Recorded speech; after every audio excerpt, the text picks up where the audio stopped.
우리 인생에, 우리 각자의 인생에 가장 큰 영향을 준 사람은, 준 대상은 누구일까요? 언젠가 누구하고 얘기를 하다가 그 한 사람에 대해서 특정인을 이제 제가 지칭하기는 좀 그렇고, 한 사람이 자기가 좋아하는 한 사람에 대해서 이야기하는, 존경하는 사람에 대해서 이야기하는 것을 이게 들으면서, 야, 어떻게 인생을 살면서 저렇게 마음속으로 존경할 수 있는 사람을 만날 수가 있을까라고 하는 생각을 했던 적이 있습니다. 그러면서 저도 제 자신을 돌아보게 되면은 뭐 그만큼은 아니어도 그렇게 제 안에도 존경하는 마음을 가지고 있는 분이 있어요. 뭐 그렇다고 이제 그분이 제 인생을 바꾸지는 않았습니다만, 제가 가는 인생에 있어서, 제가 가는 길에 있어서 그래도 바라볼 사람이 있고 본받을 사람이 있다라고 하는 것이 있어서 참 마음이 따뜻했던 그러한 기억이 있습니다. 그리고 지금도 그것은 제 마음속에 하나의 적어도 그분만큼 그분이 생각하는 것만큼 좀 그렇게 살았으면 좋겠다 하는 생각을 합니다.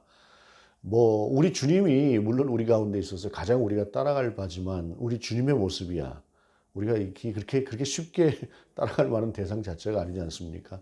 오늘 아침에도 여러분들 이제 그 말씀 보셨겠지만, 모세가 주님 앞에서, 주님께서, 우리 하나님께서 신명기를 통해서 말씀하셨으니까 저것들 치우자, 저것들 치우고 내가 너하고 다 그냥 새로 해줄 테니까 가자라고 했을 때, 모세가 그 앞에서 40일 40절을 엎드려서 하나님 그러지 말아주세요 하지 않습니까?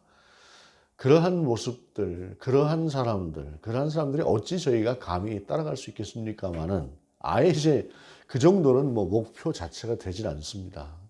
그럼에도 불구하고 무엇인가 영향력을 행사했고 바라볼 만한 사람이 있다라고 하는 것, 그것은 얼마나 큰지 모르겠어요. 어찌됐든 그렇게 우리가 살아가는 중에 우리에게 영향을 끼친 사람들은 있지만, 우리의 인생을 송두리째 통째로 바꾼 분은 예수 그리스도죠. 예수 그리스도가 없었다면 라고 하는 생각을 자주 해보면서, 저는 제가 어떻게 그리스도인이 되었을까? 저는 제가 1세대이면서 신앙의 3세대입니다. 제가 가장 먼저 교회를 나갔고, 그 다음에 할머니가 나가셨고, 아버지 어머니가 나가셨고, 형제들이 나갔고, 그리고 제 자녀들이 교회를 나가고 있고, 한 1세대이면서 3세대인 그러한 신앙인인데, 정말로 저는 제가 신앙인이 되었다고 하는 것 자체가 생각할수록 신기합니다. 어떻게 나와 같은 사고 구조를 가진 사람이 신앙인이 될 수가 있을까? 그래서 그런지 기독교인들을 막 비판하는 사람들을 보면은 이해가 갑니다. 물론 합리적인 비판을 하는 사람들, 최소한의 예의는 갖추어서 비판하는 사람들의 비판을 이야기하는 것입니다. 무조건적으로 그냥 앞뒤 안 가리고 비판하는 그 비판에 대해서는 들을 가치도 없습니다. 그런 비판은. 그것은 그냥 공격이고 싸움하자는 것이지, 그것은 어떤 하나의 비판이 되는 것이 아니고요. 어떤 실제적인 예를 두고, 실제적인 상황을 두고, 또는 실제적인 교리를 두고 비판하는 것에 대해서는 저는 충분히 이해가 갑니다. 그럴 수 있겠다. 어쩌면 그렇게 생각하는 것이 당연한데, 우리가 그리스도인이 되었다라고 하는 것은 그 모든 과정을 넘어서 우리를 인도하시는 하나님의 특별하신 인도하심, 그리고 성령의 인도하심이 아니라 한다면 설명이 되지 않는 그러한 것이 우리의 신앙이다라고 하는 것을 다시 한번 고백하지 않을 수 없습니다. 오늘 이제 부활절 두 번째 주일입니다. 우리는 그 부활하신 주님을 직접 만난 사람들은 아니죠. 2000년 전에 살았던 사람도 아니고, 2000년 전에 살았던 사람들이라고 해서 부활하신 주님을 다 만난 것도 아니고, 그럼에도 불구하고 성령께서 우리를 인도하신 대로, 또는 누군가의 신앙과 누군가의 권면을 통해서 그들과 함께하는 그런 신앙 공동체를 체험하면서 그렇게 우리는 그리스도인이 되어 있는 사람들입니다. 그러한 그리스도인들인 우리에게 본문이 이렇게 말씀하십니다. 1절에 보라, 아버지께서 어떠한 사랑을 우리에게 베푸사 하나님의 자녀라 일컬음을 받게 하셨는가, 우리가 그러하도다. 본문에서 보라 라고 하는 말씀은 생각해 보라라는 말씀이죠. 생각을 꺼내라 라고 하는 것입니다. 여기서 생각을 꺼내라, 다시 돌이켜봐라 라고 하는 이 말씀은 사실상 우리의 현 상황을 이 말씀 속에서 돌아보게 하는 것이에요. 왜냐하면 잘하고 있는데 생각해봐라 라고 하지 않아요. 잘하고 있지 않기 때문에 생각해봐라 라고 이야기를 하는 것이죠. 그렇기 때문에 오늘 본문은 무엇인가 문제가 있는 그러한 대상들을 향해서, 무엇인가 문제를 안고 있는 그러한 대상들을 향해서 주시는 하나님의 말씀이다라는 것입니다. 그러면서 아버지께서 어떠한 사랑을 우리에게 베푸사 하나님의 자녀라 일컬음을 받게 하셨는가를 생각해 보라는 것이죠. 우리는 어떻게 그리스도인이 되었는가라는 것입니다. 먼저 여기에서 그리스도인이란 어떤 존재인가라는 것을 우리가 생각해 볼 필요가 있습니다. 그리스도인이란 어떤 존재입니까? 우리 주님께서 피로 값주고 사신 바 된 존재이고 하나님의 나라를 유업으로 받을 존재가 그리스도인입니다. 신분의 온전한 변화를 거친 사람들이 그리스도인인데, 그러한 그리스도인 된 우리가 세상을 살아가면서 늘상 우리 하나님의 말씀이 사무치게 마음속에 감동을 주고 예수 그리스도만 생각하면 감격스럽고 이러한 삶을 살면 좋겠는데 그렇지 않지 않습니까? 자주 잊어버리고 때로는 내가 그리스도인인지 아닌지조차도 모르게 살아갈 때도 가끔 있는 것이 우리 인생 아니겠습니까? 그러면서 본문은 그러한 우리를 어떻게 우리가 그리스도인이 되었는가라고 하는 것을 다시 한번 상기시키면서, 그러므로 세상이 우리를 알지 못하면 그를 알지 못함이라 라고 말씀하시면서 세상에서 그리스도를 알지 못하는, 하나님을 알지 못하는 사람들과 하나님을 알고 그리스도인 된 우리를 구분해서 설명을 하고 있습니다. 세상에서 하나님을 모르는 사람들이야 자기 자신들의 옳다고 생각되는 부분대로 살아가겠지요. 그것을 소신이라고도 하고 철학이라고도 하고 세계관이라고도 할 것입니다. 그러한 것들에 맞춰서 살아갑니다. 그런데 그리스도인의 삶이란 모든 지표라고 하는 것이 예수 그리스도를 통해서, 성경을 통해서, 하나님의 말씀을 통해서 살아가는 그러한 사람들이다라고 하는 것인데, 그 중에서도 특별하게 그리스도인 된 우리의 삶이라고 하는 것, 우리의 삶이 지향하는 그 지향점이라고 하는 것을 오늘 본문은 우리 가운데 이야기를 하고 있어요.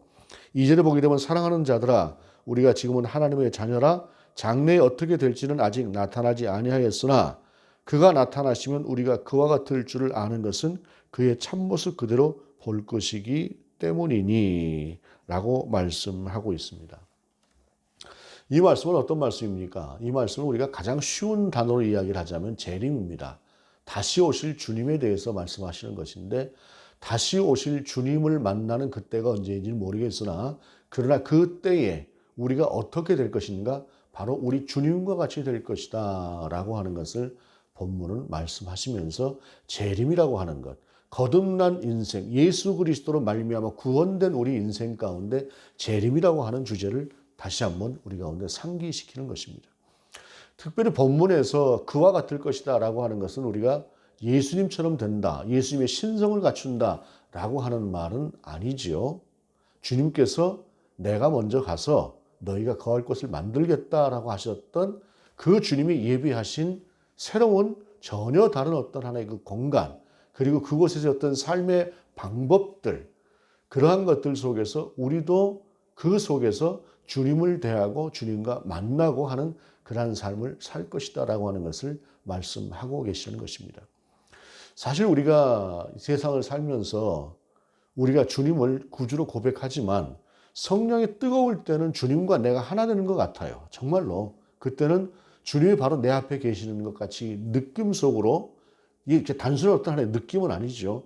영적인 교제가 있지만 그렇게 충만한 시간을 좀 넘어서서 생각하게 되면 주님과는 아무래도 거리가 있는 것, 그리고 그 주님이 실제적으로 내 앞에 계신 분처럼 느껴지지는 않는 그러한 삶을 살아가는 것이 일반적이라고 할 수 있어요. 물론 충만한 분들은 항상 그런 기쁨 가운데 살 수 있으나 그렇지 않은 것이 우리 인생의 대체로 우리 인생들의 삶이다라고 하는 것인데, 그가 나타나시면 우리가 그와 같을 줄을 아노라라고 하는 말씀은 재림의 주님을 만났을 때 그 주님과의 만남, 그 삶, 그 관계라고 하는 것이 인격적인 관계가 되는 것이다라고 하는 것을 말씀하고 있는 것입니다. 많은 상상력들을 동원해서 이 부분을 생각해 본다고 할 때에 이 세상에서 우리가 살아가면서 누구도 내 마음에서 100% 내 마음에 합한 사람은 없어요. 그건 부모 자식 간에도 마찬가지입니다. 어떠한 경우에도 내 부모고 내 형제고 내 배우자고 내 자식이기 때문에 정말로 나의 모든 것을 다해서 그를 사랑하는 그 사랑은 분명하고 정직하고 확실한 사랑이지만, 그러나 그렇다고 해서 내 부모도 내 자식도 내 배우자도 내 마음속에 100% 충만하게 만족스러운 대상은 아니다라고 하는 것도 사실이라는 것입니다. 그런데 그 주님과 내가 마주했을 때 이 세상에서 단 한 번도 경험해보지 않은 상대로 인한 충만함, 기쁨, 감격, 만족스러움, 이것을 느낄 수 있는 분이 우리 주님일 것이다 라고 하는 것입니다. 이것은 분명한 저는 고백입니다. 그러한 주님을 우리가 만나게 될 터인데, 그러한 주님을 또 만날 꿈을, 소망을 가지고 살아가는 사람들인데, 본문은 그러한 소망을 가진 사람들에게 이렇게 말씀을 하시는 것입니다. 여기서부터가 이제 오늘 본문 속에서 우리 가운데 주시고자 하는 말씀이에요. 주를 향하여 이 소망을 가진 자마다 그의 깨끗하심과 같이 자기를 깨끗하게 하느니라 라고 말씀합니다. 우리 주님이 살았던, 보여주셨던 그러한 삶의 자세, 우리 주님이 그렇게 사시면서 가르쳐 주셨던 그러한 삶을 우리도 살아내라 라고 하는 것입니다. 그것을 깨끗함이다 라고 이야기를 합니다. 깨끗함이라고 하는 것은 정결함이라고 하는 것인데, 정결함이라고 하는 것은 부정하지 않게 살라고 하는 말씀 아니겠습니까? 부정하게 산다고 하는 것이 어떤 것들일까요? 어찌 보면 우리가 지나온 일주일 동안의 삶이 거의 대부분이 이 부정함과 함께 살았다고 할 만큼 세상은 부정한 것들로 가득 차 있습니다.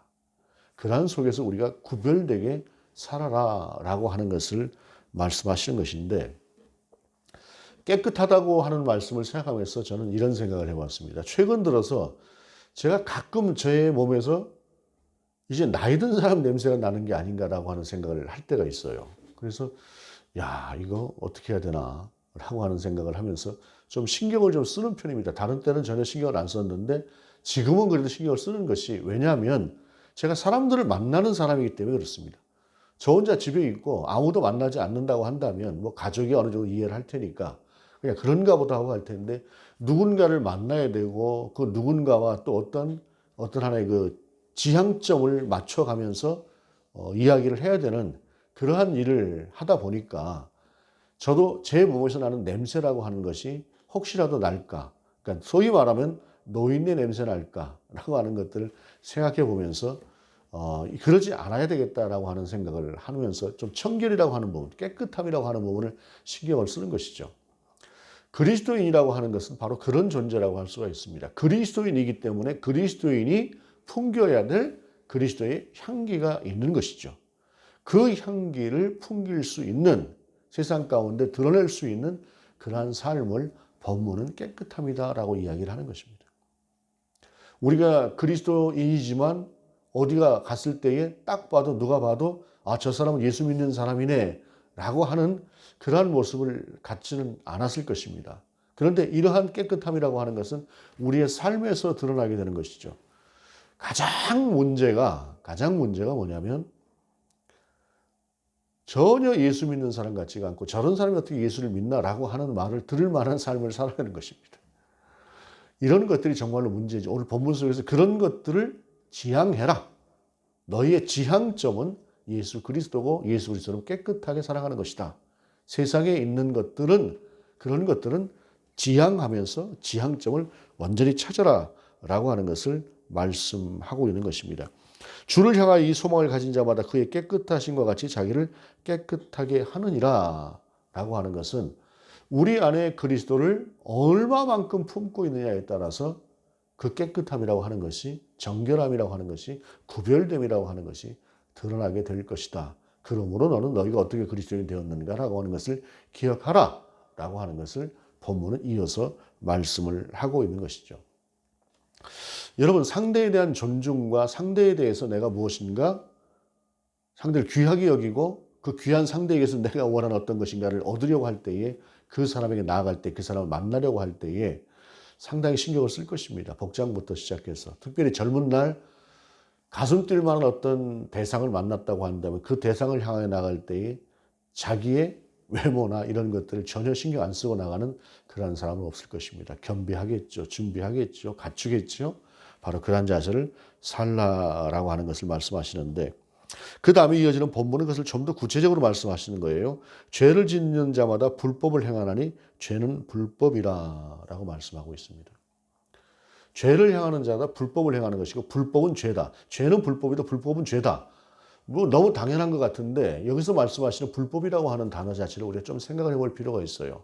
여기서 얘기하는 불법이라고 하는 것은 우리가 소위 세상에서 이야기하는 어떤 범죄와는 조금 다른 부분입니다. 그것은 어떤 것이냐? 하나님의 뜻대로 살지 않는 삶을 말하는 것입니다. 그러면 하나님의 뜻대로 살지 않는 삶이라고 하는 것이 하나님의 뜻대로 사는 삶이라고 하는 것이 어떤 거 불법과는 상관없는 것이냐라고 할 때에 하나님의 뜻대로 사는 삶이라고 하는 것은 하나님의 뜻은 분명히 세상 속에서 의로움을 드러내는 것이지만 거기에 하나님과의 관계 속에 있는 신앙적인 요소들을 그 안에 담고 있는 그것까지를 다 포함하는 것이에요. 그렇기 때문에 특별히 여기서 말씀하시는 불법이라고 하는 것은 신앙적인 요소가 크게 포함되어져 있는 그런 말씀이다라고 할 수가 있는 것입니다. 특별히 불법이라고 하는 것은 관계적인 측면이에요. 관계적인 측면. 예를 들자면 부부는 한 배우자 대 한 배우자로 살아가는 것입니다. 그런데 이 관계가 깨진다고 하는 것은 다른 데 한눈을 팔 때 깨지는 것이죠. 하나님과의 관계에 있어서 불법이라고 하는 것은 바로 그런 의미를 갖는 것입니다. 하나님은 그래서 성경 속에서 우리와의 관계를 부부의 관계를 참 많이 묘사를 하시죠. 부부의 관계 속에서 자꾸 한눈을 팔고 딴짓을 하고 나아가서 다른 하지 말아야 될 짓을 행하게 되는 그러한 것들을 불법이라고 하는 것. 오늘 본문 속에서 하나님을 떠난 그러한 행위들을 불법이다라고 한다라고 하는 것입니다. 가족과의 관계에 있어서도 그렇죠. 가족이라고 하는 것은 때로는 서로 미워할 수도 있습니다. 그럼에도 불구하고 가족은 가족 공동체를 향한 외부의 공격이 있을 때에 하나로 뭉쳐지는 특성을 갖습니다. 내 가족은 설사 좀 잘못했다고 할지라도 지켜내는 것. 이것이 가족인 것처럼 하나님 앞에서 하나님을 향한 우리의 마음이라고 하는 것이 그래야 된다라고 하는 것이에요. 그런데 이것이 어떤 것들인가? 우리가 마태복음에 보게 되면 불법이라고 하는 단어가 몇 가지가 나와요. 몇 번 나오는데 그 중에 보게 되면 7장, 마태복음 7장에 이런 말씀이 있습니다. 그날에 많은 사람이 나더러 이르되 주여 주여 우리가 주의 이름으로 선지자 노릇하며 주의 이름으로 귀신을 쫓아내며 주의 이름으로 많은 권능을 행하지 아니하였나이까 하리니 그때에 내가 그들에게 밝히 말하되 내가 너희를 도무지 알지 못하니 불법을 행하는 자들아 내게서 떠나가라. 불법을 행하는 자들아 내게서 떠나가라라고 말씀하십니다.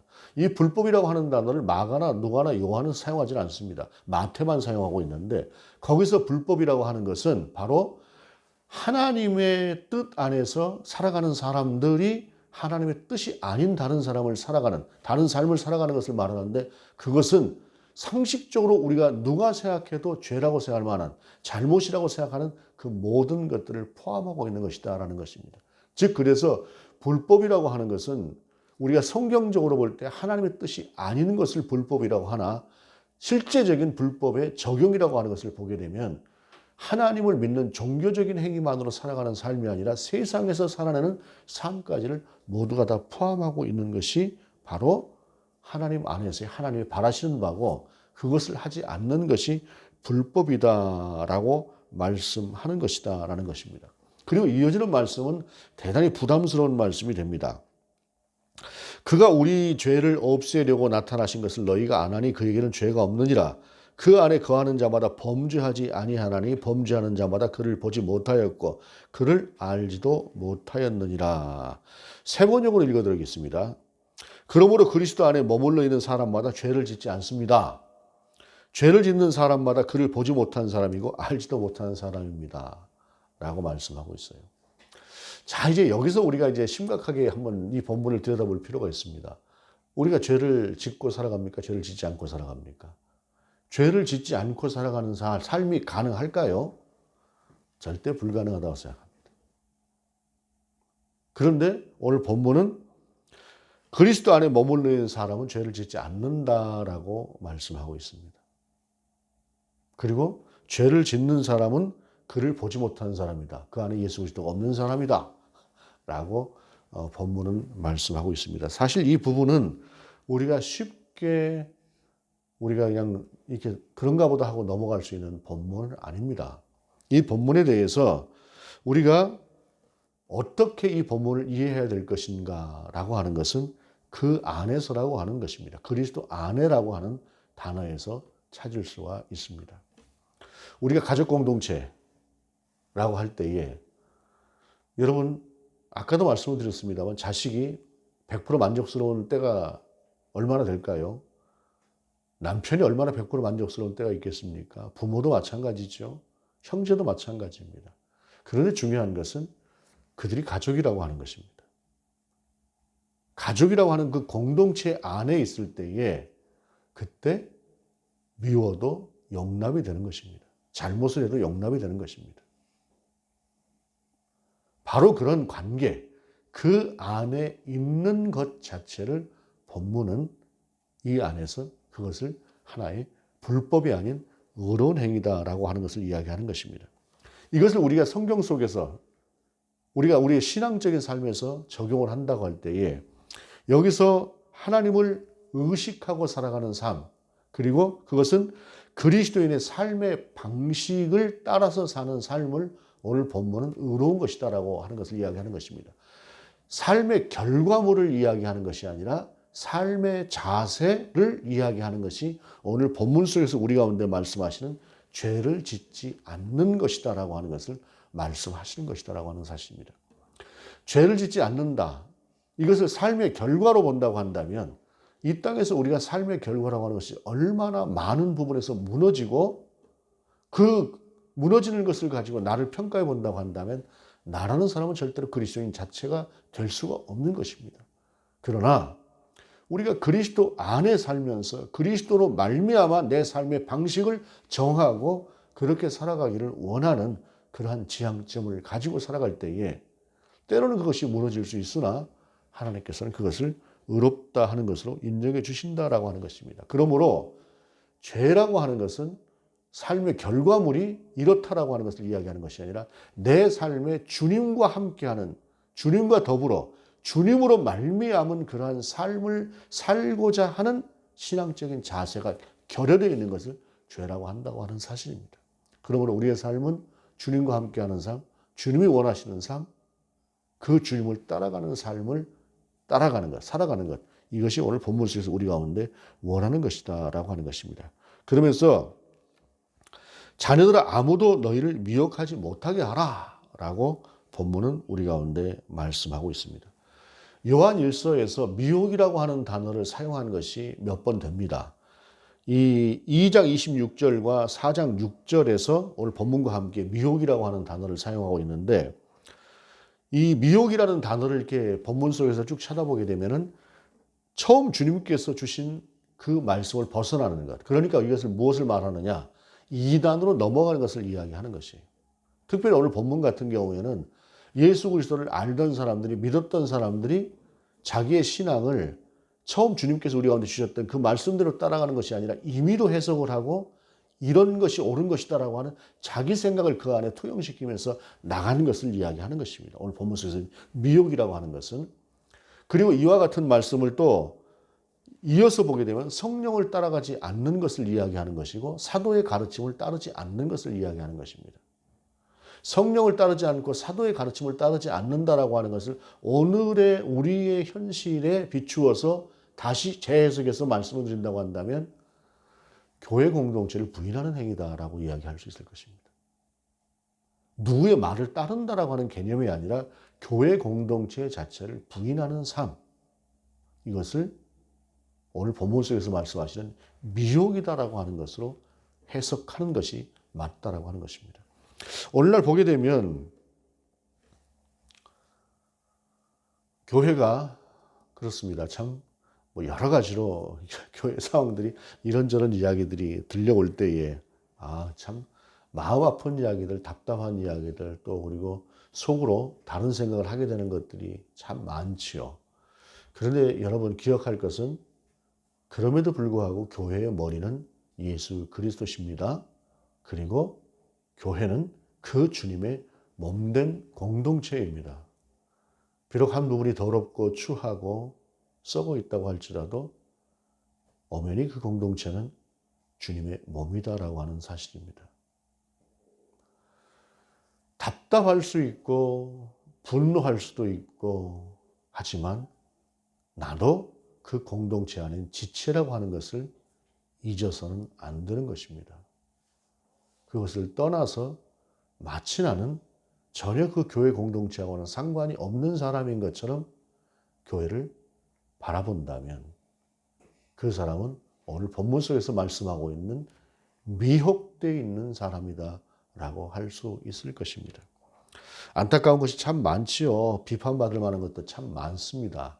그럼에도 불구하고 우리가 기억할 것은 그 교회를 위해서, 그러한 우리를 위해서 우리 주님께서 십자가에 달리셨다라고 하는 사실입니다. 어찌 보게 되면 참 판단할 만한 그 대상조차도 우리 주님께서, 그리스도께서 그를 위해서 죽으셨다는 것입니다. 그리고 또 한 가지, 우리가 밖에서 보는 것하고 좀 더 깊이 들어가서 보는 것하고 차이가 있습니다. 저는 사람을 많이 만나고 또 많은 정보를 접하게 되는 그러한 사람입니다. 그런 위치에 있습니다. 때로는 누군가를 볼 때에 참 판단하는 마음으로 바라보는 그러한 분들이 분명히 있습니다. 아, 저 사람 때문에 라고 하는 그러한 부분이 없지 않아요. 그런데 여러분, 한 걸음 들어가 보고 두 걸음 들어가 보면 그 안에 또 다른 모습들이 있습니다. 그러면서 생각이 듭니다. 그 많은 문제들 속에서도 하나님께서 그래서 들어 쓰시는 이유가 또 거기에 있나 보다라는 것입니다. 제가 결론을 내릴 수 있는 문제는 아니지만 우리가 좀 더 알고 나면, 좀 더 넓게 보면 다르게 보이는 부분도 있다라고 하는 사실입니다. 그러므로 보이는 것만 가지고 모든 것을 다 판단하는 것도 자기 한계, 너무 자기 중심이 될 수 있다라고 하는 것입니다. 지난주 대만에서 일어났던 지진에 대한 이야기를 우리가 듣지 않았습니까? 대만에서 지진이 일어났다고 그래요. 근데 제가 이제 대만을 다녀온 지가 한 달도 안 되지 않았습니까?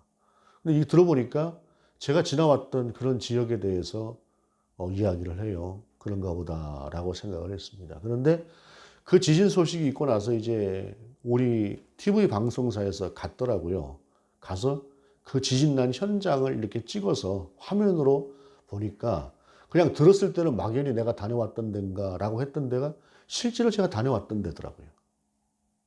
쭉 거쳐왔던 데. 내가 저 길을 통했고 저 문을 통해서 갔었고 저곳에 있었고 라고 하는 그러한 것들을 볼 수가 있었습니다. 여러분, 그냥 듣고 대충 내가 생각하는 것하고 눈으로 직접 보는 것하고 다릅니다. 생각 속에서만 있을 때는 짐작이라고 할 수가 있는 것이죠. 근데 그 현장을 직접 비록 화면이라고 하는 것을 통해서 보기는 했습니다만 분명히 그곳이 내가 다녀왔던 곳이구나라고 하는 것을 확인할 수 있었습니다. 여러분, 우리의 신앙도 그렇습니다. 우리가 알고 있는 것이 전부는 아닙니다. 또한 하나님께서 우리가 알고 있는 그것만 가지고 세상을 다 판단하기를 원하지 않으십니다. 우리가 부활한 주님을 따라가는 그리스도인들입니다. 부활한 주님을 따라가는 우리의 인생이라고 하는 것은 주님께서 용납하셨던 그 용납도 함께 가지고 가는 것입니다. 제가 이 말씀을 여러분 앞에 설교로 전하면서도 제가 굉장히 이중적이다라고 하는 생각을 합니다. 왜냐하면 저도 그걸 참 용납하지 못하고 견디지 못하는 사람이기 때문에 그렇습니다. 그럼에도 불구하고 하나님께서 원하시는 것은 그와 같은 용납도 있고 좀 더 다른 것들조차도 보기를 원하시고 당신이 피로 값주고 사신 바 교회에 대한 당신의 그 안타까운 그 연민이 분명히 있다라고 하는 것을 기억할 때에 우리가 교회를 사랑하는 것도 교회 공동체를 사랑하는 것도 우리 부활하신 주님으로 말미암아 바뀌어진 소망을 가지고 살아가는 사람들이다 라고 하는 것을 기억하시면서 물론 우리 공동체가 문제가 있다는 말은 아닙니다. 우리 공동체가 그렇게 비판받을 만한 짓을 하는 것도 아니고 하지만 이 땅에 존재하는 모든 교회 공동체들을 향해서 우리가 그 주님의 마음으로 우리의 시선을 좀 바꿨으면 좋겠다라는 것입니다. 부활 소망이 바꾸는 삶이라고 하는 것은 바로 그런 것이다라고 하는 것을 기억하면서 그들도 우리 지치다라고 하는 사실을 우리 안에 좀 더 가졌으면 좋겠습니다. 물론 이런 과정이라고 하는 것이 그것이 쉽게 되는 것이 아니라 내 안에서 하나님과의 참 많은 갈등 그런 과정을 거치면서 되는 것이다라고 하는 생각을 합니다. 제 경험으로 볼 때에. 저도 남못지 않게 비판적인 사람이고 남못지 않게 분노하는 사람이고 그렇습니다만 그러나 정말로 하나님이 원하시는 것은 어떤 것들인가라고 하는 것들을 통해서 늘 또한 고민하는 사람이기도 합니다. 우리의 삶이라고 하는 것이 주님을 바라보고 살아가는 삶입니다. 그 바라보고 살아가는 삶, 그 주님이 놓여주신 그 길을 따라가는 삶인데 그 길을 가다 보면 좀 쉴 때도 있고 힘들어서 지쳐서 퍼질 때도 있을 것입니다. 그러나 우리는 여전히 그 길 가운데 있는 사람들이고 그 길을 따라가는 사람들입니다. 그 길 가운데 있는 우리는 바로 부활하신 그리고 그것으로 말미암아 우리 안에 소망을 주신 그 주님을 따라가는 사람들입니다. 그 주님을 따라가는 길에 정말로 다양한 것들이 있고 우리가 해야 될 일들이 많은 것들이 있으나 그 모든 것들을 넘어서서 정말로 눈앞에 있는 우리의 상황들 속에서 주님의 마음으로 세상을 보고 세상을 품을 수 있는 그런 우리의 삶이 될 수 있기를 원합니다. 좀 더 우리의 시선이 따뜻했으면 좋겠고 세상을 향해서도 그랬으면 좋겠다는 것입니다. 그러한 우리가 부활 소망으로 사는 삶일 것입니다. 그런 은혜가 저와 여러분 가운데 함께 하시기를 바랍니다. 기도하시겠습니다. 주님, 우리가 그리스도인입니다. 주님을 따라가는 사람들이고 주님께서 열어놓으신 그 길을 가는 사람들입니다. 그리고 그 길 끝에 부활의 소망, 주님이 있습니다. 다시 만날 그 주님, 다시 오실 그 주님을 바라보는 우리의 삶의 여정 가운데 주님이 우리 가운데 가지라고 하는 그런 마음을 갖게 하옵소서. 성결한 마음, 죄를 떠난 마음, 무엇보다 미혹되지 않는 마음, 그리고 주님께서 피로 값주어 사신 바 된 교회와 함께하는 그러한 마음, 그런 마음으로 우리가 살아갈 수 있도록 인도하여 주옵소서. 주 예수 그리스도의 이름으로 기도드립니다. 아멘.